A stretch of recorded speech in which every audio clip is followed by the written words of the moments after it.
Bon les amis, là on est à la gym et le sujet de la vidéo, ça va tout simplement être le fait de maîtriser son karaté. Et là vous allez me dire, c'est quoi son karaté? Sur cette chaîne on parle de business.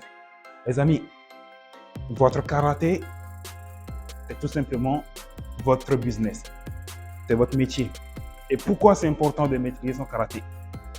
Vous savez, il y a beaucoup de personnes qui sont médiocres dans l'entrepreneuriat. Alors que dans certains autres domaines de la vie, c'est intolérable d'être médiocre. Là, on va prendre l'exemple par exemple d'un chirurgien cardiaque.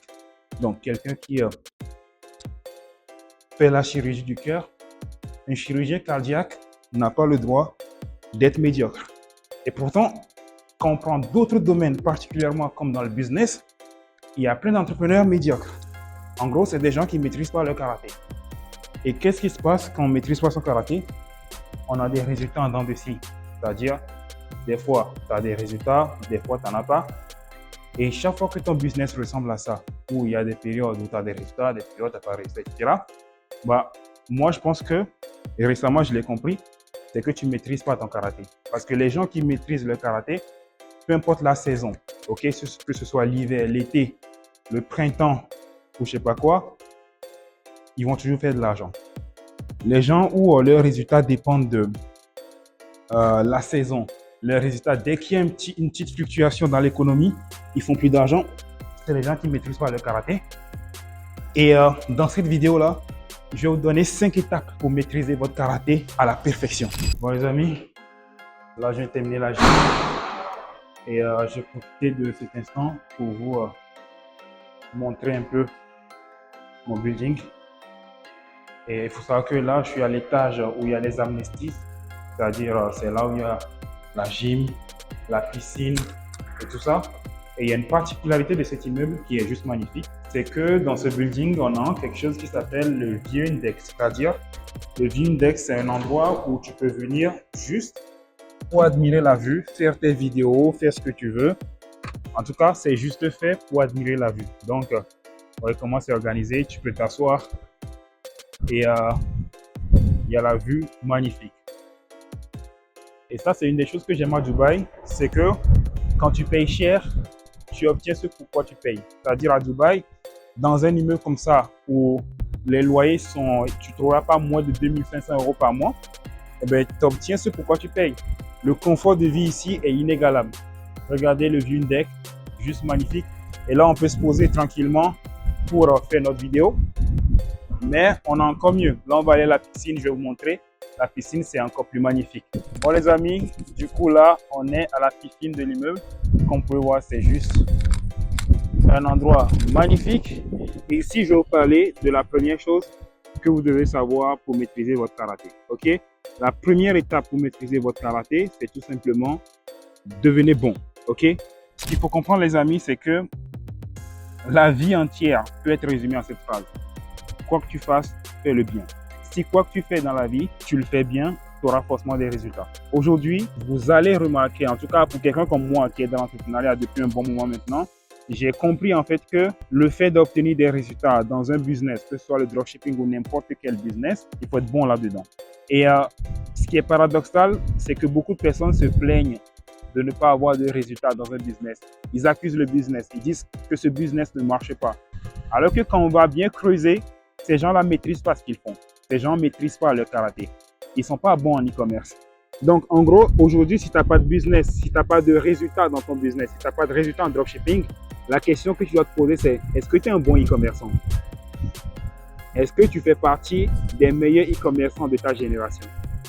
Est-ce que tu fais bien les sites que tu fais? Est-ce que tu prends du temps pour trouver un bon produit? Est-ce que tu fais de bonnes vidéos publicitaires? Eh bien, pour beaucoup de personnes qui n'ont pas de résultats, la réponse à ces questions est non. Tu vois, ils ont des sites moyens, ils ont des produits moyens, ils ont un marketing moyen. C'est des gens qui ne maîtrisent pas le karaté. Et quand tu ne maîtrises pas ton karaté, tu n'as pas de résultat. Tout à l'heure, je disais en fait que dans d'autres secteurs professionnels, on ne croise pas beaucoup de personnes qui ne maîtrisent pas le karaté. C'est-à-dire que par exemple, quand tu prends un chirurgien cardiaque, c'est intolérable d'avoir un chirurgien cardiaque moyen. Tous les chirurgiens cardiaques se doivent de maîtriser leur métier parce que, en fait, la survie des gens en dépend. Donc, dans certains domaines, tu ne croises pas beaucoup de personnes qui ne maîtrisent pas leur karaté. Alors que dans le business en ligne, dans l'entrepreneuriat, tu croises des gens, disons même que la majorité des gens qui font du business en ligne, ils ne maîtrisent pas leur karaté. La règle simple, en fait, pour avoir des résultats, c'est tout simplement de maîtriser votre karaté, les amis. Devenez un des meilleurs e-commerçants qu'on peut croiser. Tu vois, il faut que tu sois bon dans ce que tu fais. Et les gens qui ont des résultats, c'est les gens qui sont bons dans ce qu'ils font. Tu vois, chacun a son métier dans la vie. Il y a des gens, c'est des enseignants. Il y a des gens, c'est des médecins. Il y a des gens, c'est des comptables. Toi, tu as choisi de faire du dropshipping. Deviens un bon dropshipper. Toi, tu as choisi de faire de l'e-commerce. Deviens un bon e-commerçant. Est-ce que tu es un bon e-commerçant? Tu vois, honnêtement, est-ce que tu es un bon e-commerçant? Est-ce que tu maîtrises ton métier? Est-ce que tu maîtrises ton karaté? Dis-toi en fait que du moment où tu ne maîtrises pas ton karaté, tu ne peux pas avoir de résultats. C'est pas magique. OK? Donc, tu dois maîtriser tous les aspects de ton business. Super important. Donc, la partie 1, c'est ça. Tu dois devenir bon. Bon, les amis, regardez la vue magnifique qu'on a. Ah, d'ailleurs, ça, là. Ça, j'aime bien. En gros, c'est écrit Good Vibes Only. Les meilleures vibes seulement. Les bonnes vibes seulement. OK? Donc, les amis, là, je m'apprête en fait à faire quelque chose que les faux gourous dropshipping ne peuvent jamais faire. Là, je m'apprête à vous montrer 12 de mes boutiques dropshipping. Pas 1, pas 2, pas 3, pas 4, pas 5, pas 6, mais 12 de mes boutiques dropshipping sur les 30 derniers jours qui ont généré plus de 40 000 euros. Et ça, les faux gourous dropshipping ne peuvent jamais le montrer et je tiens à le préciser parce que c'est super important, la transparence. Allez, regardez-moi ça et dites-moi ce que vous en pensez. Let's go. Tous les chiffres que je vais vous montrer ici ont été faits les 30 derniers jours avec les advertorials. Première boutique, 30 derniers jours, ça fait 8 384 pounds. Ça fait à peu près 9 000 euros. Les 30 derniers jours, ça c'est la première boutique et comme vous pouvez voir, c'est des vrais chiffres. Je peux même recharger la page pour vous. OK? Donc voilà, c'est pas des screenshots, c'est le vrai site. Donc voilà, ça c'est la première boutique et à la fin, on va faire la somme de combien est-ce que j'ai fait les 30 derniers jours. Deuxième boutique, 2417 pounds sur les 30 derniers jours. Troisième boutique, 1568 pounds. Quatrième boutique, 140 pounds. Et juste un truc les amis, moi je suis 100% transparent avec vous. Je vous montre les boutiques avec les gros chiffres, mais je vous montre aussi les boutiques avec les petits chiffres. Et aussi, il y a une chose que vous devez savoir, c'est que toutes ces boutiques vendent le même produit sur le même marché. Cinquième boutique, 1719 pounds sur les 30 derniers jours. Sixième boutique, 152 pounds. Septième boutique, 7742 pounds. Huitième boutique, 3944 pounds. Neuvième boutique, 2535 pounds. Dixième boutique, 3233 pounds. Onzième boutique, 1000 pounds. Et douzième boutique, 374. Et si vous faites le calcul, vous allez voir que ces boutiques-là ont généré au total à peu près 35 000 pounds ces 30 derniers jours, ce qui fait environ 40 000 euros ces 30 derniers jours. Et tous ces résultats ont été possibles grâce à une seule chose, les advertorials. Et là, je vais vous montrer quelque chose que les faux gourous ne peuvent jamais vous montrer. C'est tout simplement un de mes comptes publicitaires, là où je fais mes publicités pour pouvoir obtenir les ventes. Et ça, les faux gourous ne peuvent jamais vous le montrer parce que ça, ils ne peuvent pas le faker. Ils ne peuvent pas le modifier. Allez, let's go. Et comme vous pouvez voir ici sur un de mes comptes publicitaires, vous pouvez voir que j'ai dépensé 3 334 $ pour faire en retour 14 205 $, ce qui fait un ROAS de 4,26. C'est-à-dire que pour chaque dollar que je dépense, pour chaque dollar que je mets sur Facebook, il y a 4,26 $ qui sort. Donc 3 334 $ multiplié par 4,26, on a 14 205 $ qui en sort en retour. C'est-à-dire que je suis super profitable. Il faut savoir que ce produit-là coûte environ 10 $, prix du produit plus livraison. Et encore une fois ici, je peux rafraîchir la page pour vous pour que vous voyez que c'est pas des screenshots. Voilà, et ça, c'est quelque chose qui est super important, la transparence dans tout ce que je vais vous montrer. Donc voilà, là, j'ai pu rafraîchir, comme vous pouvez voir, c'est des vrais chiffres, c'est une vraie page, c'est pas des images. Ce produit-là est super rentable. J'ai un ROAS de 4,26, c'est-à-dire que pour chaque dollar que je mets sur la machine Facebook, il faut voir Facebook comme une machine qui vous permet de multiplier votre argent. Donc là, ici, j'ai créé une machine Facebook où chaque dollar que je mets, ça m'en ressort 4,26 $. Et sur cette machine-là, sur ce compte-là, j'ai mis 3 334 $ et ça m'en est ressorti 14 205 $. Mais j'ai fait plus que 14 200 $ parce que Facebook ne compte que les ventes qui viennent de Facebook. C'est-à-dire que quand quelqu'un voit votre publicité et qu'il décide, il n'achète pas directement, il rentre chez lui et après il achète, Facebook ne le compte pas. Si la personne voit votre publicité, il l'envoie à son pote et son pote achète, Facebook ne le compte pas. Donc en gros là, Facebook met que j'ai fait 14 205 $, mais en vrai, j'ai fait entre 18 000 et 20 $ rien qu'avec ce compte publicitaire. Donc les amis, vous avez bien vu. Et il y a quelque chose que je tiens à dire aujourd'hui, les amis. Donc, quand je parle d'e-commerce, je sais de quoi je parle parce qu'il y a beaucoup de personnes qui se prétendent e-commerçants. Il y a beaucoup de personnes, en fait, qui ne font pas d'e-commerce. En fait. Ils ne savent pas de quoi ils parlent. Ils n'en savent rien. Donc, il faut comprendre, les amis, que pour toutes les personnes qui veulent, en fait, apprendre les stratégies e-commerce qui marchent en ce moment, à l'heure où je vous parle, pour ceux qui ont vu mes précédentes vidéos, il y a quelque chose dont j'en parle de plus en plus maintenant et je suis en train de le performer. D'ailleurs, les 40 000 euros ces 30 derniers jours ont été faits avec ça. C'est tout simplement les advertorials, les amis. Les advertorials, c'est la nouvelle tendance du moment et j'ai perfectionné cette stratégie-là. Donc, pour toutes les personnes qui veulent profiter de l'opportunité des advertorials pour gagner de l'argent et devenir riche, tout simplement parce que notre objectif ici, c'est de devenir riche. On veut être riche. Personne ne fait du business pour juste avoir une vie OK. Si tu fais du business, c'est pour avoir une vie qui est au-delà de la moyenne, au-dessus de la moyenne. Bon, au départ, tu vas commencer juste pour être OK, mais après, l'objectif final, c'est d'être riche, tout simplement. Et donc, pour toutes les personnes qui veulent saisir l'opportunité pour se lancer dans l'e-commerce, l'opportunité des advertorials pour se lancer dans l'e-commerce, il faut savoir que là, j'ai mis en place un nouveau programme d'accompagnement et cet accompagnement-là, c'est full advertorial, c'est-à-dire que je vais vous montrer toutes les stratégies que j'ai développées récemment avec les advertorials pour que vous aussi, vous pouvez tout exploser en 2024, en cette année. Ok les amis, si vous êtes intéressés, un lien se trouvera dans la description de la vidéo. Allez, let's go. Bon les amis, là je vais dégainer la Merco et comme je l'ai dit, hein, lui il est tout le temps énervé, visage vraiment d'énervé en fait. Il y a quelqu'un qui m'avait dit qu'en fait les Mercedes sont faits pour avoir un regard de requin, donc ça ressemble un peu à un requin. Je pense qu'il a raison. Bon, là on va partir, je vais faire un tour du parking, je vais vous montrer toutes les belles voitures qu'on a dans le parking. Allez, let's go. Bon les amis, là on va aller faire un petit tour dehors. Bientôt je vais vous montrer mon parking. Regardez, juste devant moi, une Ferrari juste magnifique les amis. Avant de sortir, on va faire un tour du parking où je vais vous montrer toutes les voitures qui sont présentes. Ça va être magnifique. Les amis, le deuxième point que nous allons voir, si vous voulez maîtriser votre karaté, c'est tout simplement de comprendre que le combat est quotidien. Qu'est-ce que je veux dire par là? Le combat est quotidien, c'est-à-dire vous devez voir le succès comme un loyer à payer tous les jours. Ok? Souvent, j'entends des gens dire, le jour où je vais gagner beaucoup d'argent, si jamais je gagne 10 millions d'euros, je vais aller sur une île déserte et je vais arrêter de travailler. Les gens qui disent ça, ces gens-là, il y a une chose qui est sûre, ils n'ont jamais gagné beaucoup d'argent. Ok? Parce que toutes les personnes qui ont gagné beaucoup d'argent, ils savent que à partir du moment où tu penses que tu as réussi, ça y est, il n'y a plus rien à faire, c'est exactement à cet instant-là que tu commences par descendre. Ok? Vous devez voir le succès comme un loyer à payer tous les jours. Et si tu arrêtes de travailler, c'est que tu arrêtes de payer le loyer. Et qu'est-ce qui arrive aux gens qui arrêtent de payer le loyer? On les dégage, on les vire de l'appartement. Il y a aussi un concept que j'ai avec un de mes potes dernièrement, on en parlait. Il disait que Dieu punit ceux qui travaillent pas assez. Et moi, je vais encore plus loin.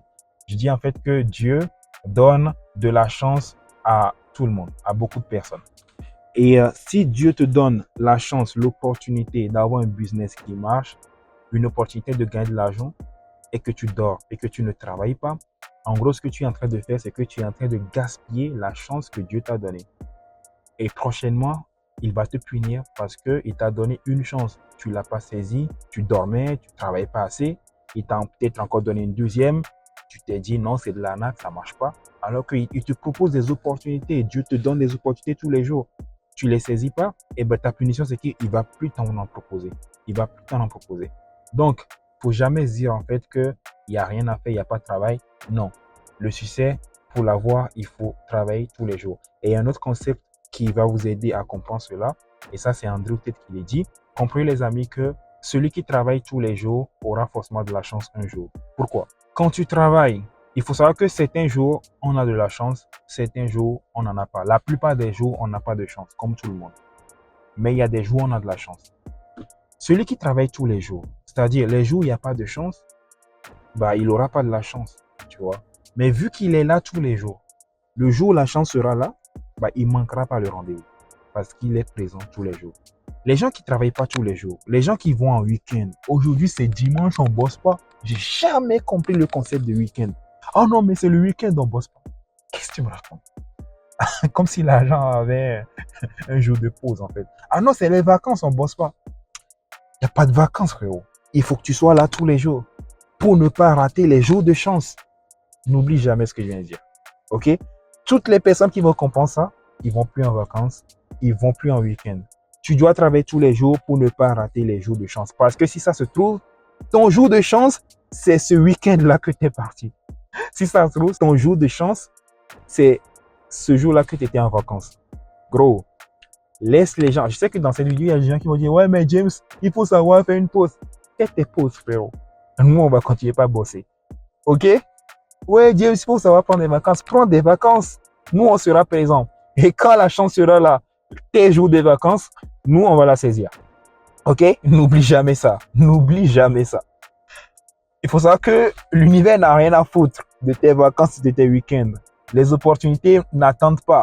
Les opportunités ne vont pas dire, ah non, c'est dimanche, du coup, je vais attendre quand il sera de retour du week-end, je vais revenir. Non, les gars, c'est pas comme ça. C'est pas comme ça. C'est quand il y a l'opportunité, soit tu es là, soit tu n'es pas là.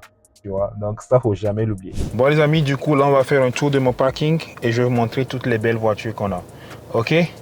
Donc let's go. Et comme vous pouvez voir, ici on a une magnifique Ferrari, une Mercedes S500 juste derrière aussi. On a un G63 dans le fond. Un G63 dans le fond là-bas. Ici, on a... Ah, j'ai oublié, à côté de moi, il y avait un Range Rover. Bon, ça, c'est de la merde.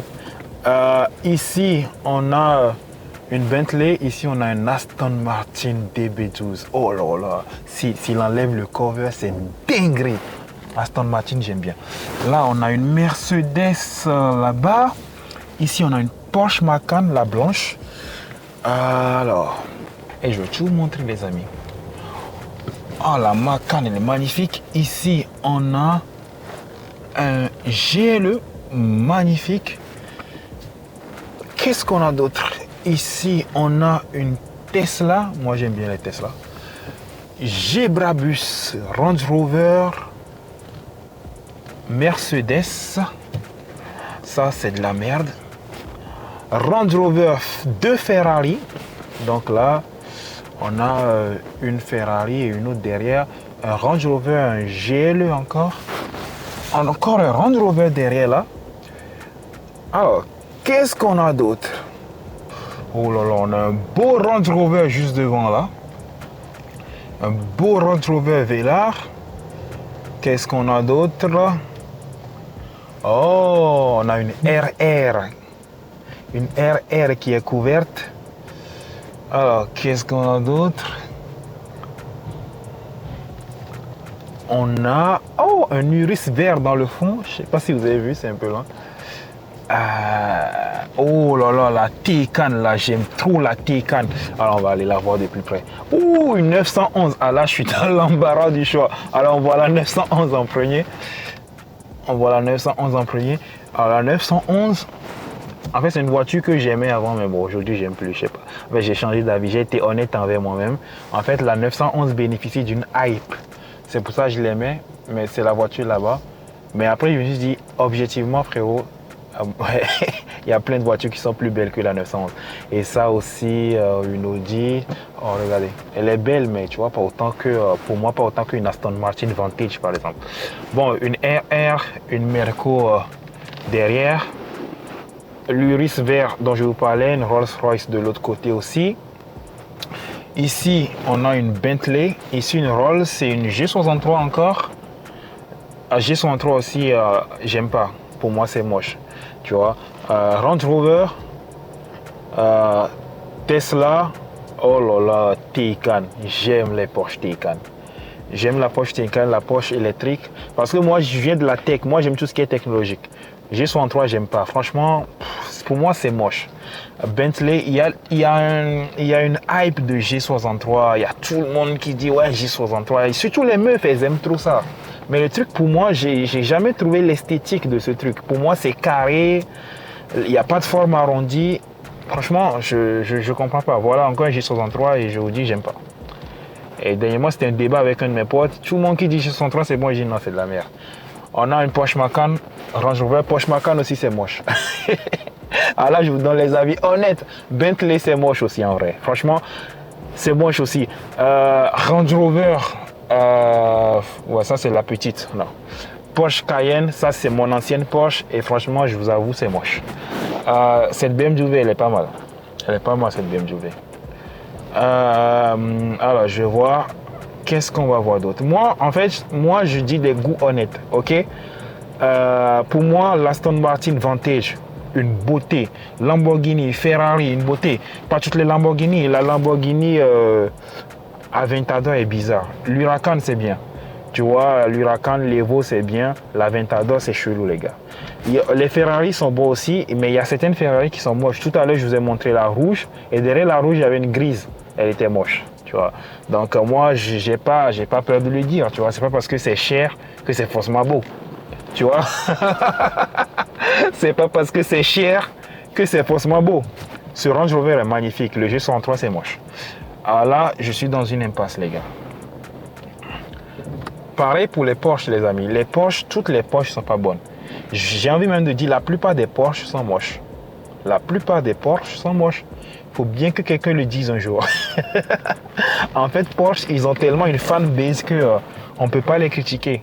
Mais quand tu vois avec des yeux d'esthétique, où tu vois juste l'esthétique de la voiture, il y a beaucoup de Porsche qui sont très très moches en fait. Alors, qu'est-ce qu'on a d'autre? En fait, là, je devais monter, mais je trouve plus la montée. Hein, je trouve plus. Alors, une Bentley blanche, Range Rover, une Merco. Oh là là. En vrai, Mercedes, ils font de belles voitures en vrai quand même. Souvent, ils font de belles. Ils font des moches aussi, mais souvent, ils font de belles voitures. Par exemple, le G103, c'est moche, tu vois. Audi R8, c'est beau. Tu vois, Audi R... La Merco à côté, par exemple, c'est moche. Cette BMW, pour moi, c'est moche. Range Rover. Rolls-Royce, magnifique. Cette Merco qui arrive, j'aime pas. Par exemple, j'aime pas cette Merco qui arrive. Je voulais pas le filmer. C'est qu'à Dubaï, chaque fois il y a des problèmes de filmer, etc. Mais bon. Qu'est-ce qu'on a d'autre? En fait, dans ma résidence, il n'y a que des riches. Il n'y a que des riches. Et l'avantage de vivre dans ce genre d'endroit, c'est les contacts. Genre, limite presque tous les jours, je croise quelqu'un ou j'ai récupéré un contact. Là, tout à l'heure, j'ai récupéré le contact d'une meuf qui a un business au Pakistan. Donc, vous voyez les voitures G63, Rolls, Urus, Ferrari, Porsche Macan. Porsche Macan. Les Porsche Macan, il y en a qui sont belles, mais la plupart sont bizarres. Range Rover, Mercedes, ça c'est la même que la mienne. Franchement, magnifique, belle couleur. La Porsche 911, avis mitigé les gars. Elle est chelou. Elle a un visage de grenouille les gars. G63, et pour moi c'est moche les gars. Franchement, et vous pouvez dire ce que vous voulez, pour moi c'est moche. Je sais qu'il y a beaucoup de personnes qui disent ouais G63 machin. Les gars, dites-moi ce que vous aimez dans le G63 et moi je trouve rien de... Et c'est bizarre le G63 les gars, c'est bizarre. Bon là on sort. Ben ouvre frérot, pas besoin de badge, je sais pas quoi. Bon, là on va faire un petit tour en ville comme promis. Du coup les amis, autre chose que tu dois devoir mettre en place pour être sûr que tu maîtrises ton karaté, donc maîtriser le business que tu fais ou maîtriser le business en général, c'est que tu dois savoir éviter les combinaisons perdantes, les combinaisons non gagnantes. C'est quoi les combinaisons non gagnantes en business? Chaque fois qu'on te dit argent facile et rapide, pose-toi des questions. Parce que souvent, ça c'est une combinaison qui ne marche pas. Facile et rapide en même temps, tu vois. C'est une combinaison qui ne marche pas. Parce que souvent, quand c'est facile, c'est que ça va prendre du temps. Souvent, quand c'est facile, c'est que ça va prendre du temps. Et souvent, quand c'est rapide, c'est que tu ne gagnes pas beaucoup. Ok, donc... aujourd'hui, je suis resté assez longtemps dans le business pour te dire que ça, c'est vrai. Ok? Quand c'est argent rapide, souvent, tu ne gagnes pas beaucoup. Et quand c'est argent facile, souvent ça ne dure pas. Maintenant, il faut reconnaître les combinaisons gagnantes. Ok? Quand on te dit beaucoup d'argent, ok? Beaucoup d'argent, mais ça va prendre du temps. Ok, ça marche. Des fois, il peut arriver qu'il y a des exceptions où tu peux gagner beaucoup d'argent rapidement. Mais tu peux y aller, ok? Argent rapide, beaucoup d'argent rapidement. Mais souvent, c'est difficile. Tu vois, il n'y a pas le facile. Donc, argent rapide et difficile. Combinaison safe, il n'y a pas de red flag. Argent facile et rapide, red flag. Argent rapide, difficile, oui. Argent lent, facile, oui. Ok, tu vois ce que je veux dire?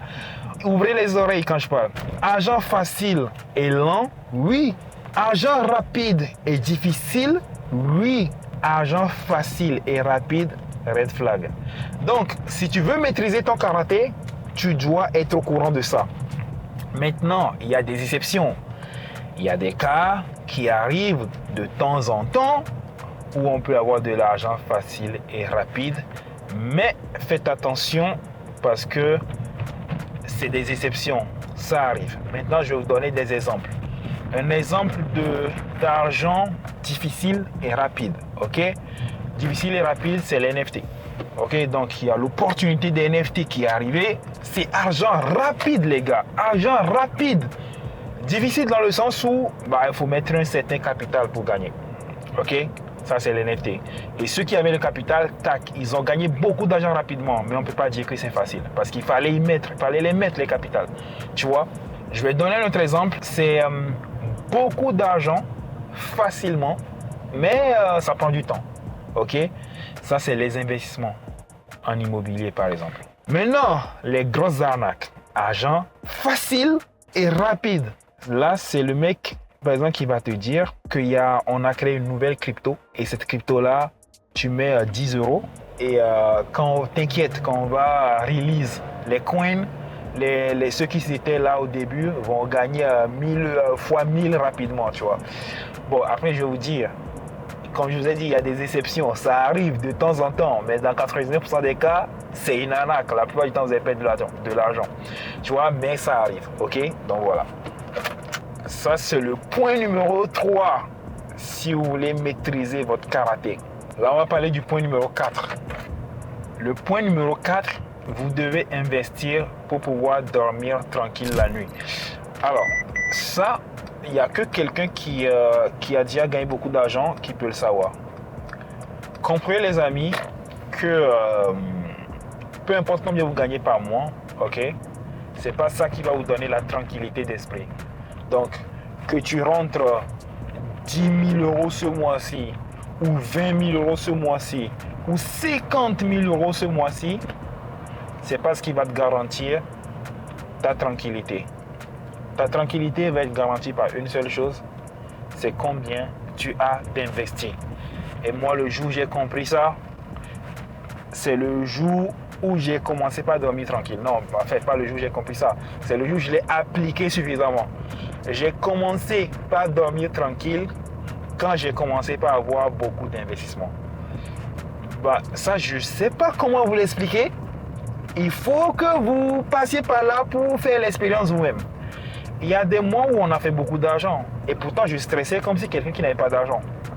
Tu vois, c'est-à-dire, je ne sais pas que je stressais du manque d'argent, mais il y avait un truc d'insécurité, même si tu fais beaucoup d'argent. Et aujourd'hui, ça, c'est un conseil plutôt pour les entrepreneurs qui sont avancés. Si aujourd'hui, tu es entrepreneur avancé et que tu me regardes, c'est-à-dire entrepreneur avancé, tu fais plus de 10 000 euros par mois, et que tu as toujours ce stress-là de manquer d'argent, eh bien, moi, j'ai la solution pour toi. C'est parce que tu n'investis pas. Tant que tu n'investis pas, tu ne seras jamais serein. Tu vois, tant que tu n'investis pas, tu ne seras jamais serein. Tu veux dormir tranquille la nuit, commence par investir. Et quand tu auras assez d'investissement, c'est là où tu vas pouvoir dormir tranquille la nuit sans avoir ce souci-là de est-ce que je vais toujours manquer d'argent. Parce que ce souci-là de est-ce que je vais peut-être manquer d'argent, ça ne se résout pas par combien tu gagnes par mois. Non, tu as beau gagner ce que tu veux par mois, tu auras toujours ce truc-là de est-ce que je vais manquer d'argent. Mais par contre, à partir du moment où tu as suffisamment d'investissement, ou bien dès que ça commence, tu commences déjà pas commencer par dormir tranquille. Et ça, bon, si vous me regardez, vous avez aucun rang, ça vous pouvez pas comprendre. Mais ceux qui font déjà de l'argent et qui ont toujours ce truc-là de est-ce que le mois prochain je vais gagner suffisamment? Non, les gars, investissez. Tu vois, investir et une fois que tu as assez d'investissement, tu vas voir que tu vas commencer vraiment à avoir cette tranquillité d'esprit, cette paix-là. Souvent, les gens disent que quand on discute avec les riches, moi aujourd'hui c'est vrai, hein, ça c'est vrai. Par contre, une des meilleures façons de savoir que quelqu'un est riche, c'est sa tranquillité quand il te parle. Tu vois, souvent quand tu rencontres les riches, c'est des gens, quand tu discutes avec eux, ils sont sereins. Tu vois qu'il y a le mec qui dégage un certain calme, une certaine sérénité. Et cette sérénité-là, pendant longtemps, j'ai cru que ça venait de combien gagner par mois, mais en fait non. Les mecs sont sereins parce qu'ils ont des investissements. Le mec sait qu'il ne peut plus jamais devenir pauvre parce qu'il a des investissements. Parce qu'en fait, demain, peu importe combien tu gagnes par mois, si ton business s'arrête, tu ne gagnes plus rien. Alors que si tu as des investissements, ils prennent de la valeur avec le temps. Et dernière chose qui est super important, vous devez comprendre un concept là, ouvrez grand les oreilles, ce concept là va vous changer la vie. Il y a plusieurs façons de gagner 1 million d'euros. Donc la première façon, c'est de gagner chaque euro à la sueur de ton front. C'est-à-dire que tu gagnes 1 euro, 2 euros, 3 euros, 4 euros, 5 euros, jusqu'au million à la sueur de ton front. La deuxième façon de gagner 1 million d'euros, et ça beaucoup de personnes ne le savent pas, c'est de gagner 100 000 euros à la sueur de ton front, d'investir ces 100 000 euros et dans 20 ans, tu récupères quand même 1 million d'euros, tout simplement. Et ça, c'est quelque chose que moi j'ai compris. C'est-à-dire que si ton objectif, c'est d'être multimillionnaire dans 20 ans, que ton objectif, c'est par exemple d'avoir 10 millions dans 20 ans, tu n'es pas obligé de gagner chaque euro de 10 millions à la sueur de ton front. Tu peux gagner 1 million par dur travail, tu investis le 1 million dans un bon placement, dans 20 ans, tu as quand même tes 10 millions. Et ça, beaucoup de personnes ne le comprennent pas. J'ai des potes, quand je leur explique qu'il faut investir, les mecs ils me disent, mais ouais, mais par exemple, dernièrement, je donnais un exemple, un pote que j'ai investi à 5 000 euros dans un business à moi, pas dans un business, dans un investissement immobilier. Et un an après, les 5 000 euros sont devenus 10 000 euros. Et là, il me dit, mais James, 10 000 euros, ça va pas changer ta vie. Et je dis, les mecs, ils comprennent pas en fait. Ça veut dire que les 5 000 euros deviennent 10 000 euros en un an. Imagine ce que ça devient dans 10 ans, dans 15 ans. Et le but, c'est pas d'investir 5 000 euros. Ça, c'est un exemple. Imagine que tu mets 500 000 euros dans ça. C'est-à-dire que dans 15 ans, tu récupères plusieurs millions. Donc, en gros, c'est ça aussi l'investissement. Et ça, c'est quelque chose que moi, j'ai compris. Bon, ça fait un moment que moi, je l'ai compris maintenant. Mais que beaucoup de personnes ne comprennent pas. C'est-à-dire que, en fait, les mecs, ils voient le court terme. Quand je leur dis, les 5 000 euros sont devenus 10 000 euros, il a vu le court terme. Ah non, mais c'est rien, ça peut changer ta vie. Mais imagine, tu fais ça 10 fois dans l'année, pendant 10 ans, et que ça se multiplie par 2 tous les 1 à 2 ans, tous les 2 à 3 ans, peu importe. Qu'est-ce que ça donne dans 15 ans? C'est ça que je disais en fait à mon pote, que de toute façon, le temps va passer. Donc, celui qui investit, en fait, il a un avantage par rapport à celui qui n'investit pas. Parce que celui qui investit, de toutes les façons, comme je dis, le temps va passer. Donc, au lieu de passer le temps en n'investissant rien, autant le passer en investissant. Je ne sais pas si vous êtes d'accord avec moi. Bon, de toute façon, je vous donne mon point de vue. Tu vois, et il y a beaucoup de personnes qui ne comprennent pas. S'il y a beaucoup de personnes, moi aussi, j'étais comme ça, tu vois. Moi aussi, avant, je disais, ouais, mais ça sert à quoi d'investir dans l'immobilier? Les mecs, qui font 5% sur le loyer, pas beaucoup d'argent. Eh bien, quand tu en as beaucoup des 5%, quand tu en as beaucoup, quand tu en as 20 d'entre eux, tu vois, tout de suite, ça devient beaucoup d'argent. Donc, c'est ça aussi qu'il faut comprendre. En fait, les investissements, ça se cumule et avec le temps, il y a l'effet cumulé. En fait, ça se multiplie. Et au bout de 20 ans, ce qui paraît ridicule, dernièrement, quand j'en parlais à mon pote, il m'a dit, oh, c'est que 10 000 euros, tu vois. Mais dans 20 ans, combien ça va être? Et ça, il n'a pas vu. Et là, je vais t'envoyer cette vidéo-là. Je vais t'envoyer cette vidéo. Et là, je lui ai donné l'exemple de 5 000 euros. Mais il faut savoir que l'objectif, c'est de mettre beaucoup, tu vois. Donc, si tu mets 50 000, 100 000, 200 000, 300 000, 400 000, tous les 2 à 3 ans pendant 20 ans, combien tu prends? Tu vois, c'est ça en fait que les gens ne voient pas en fait dans l'investissement.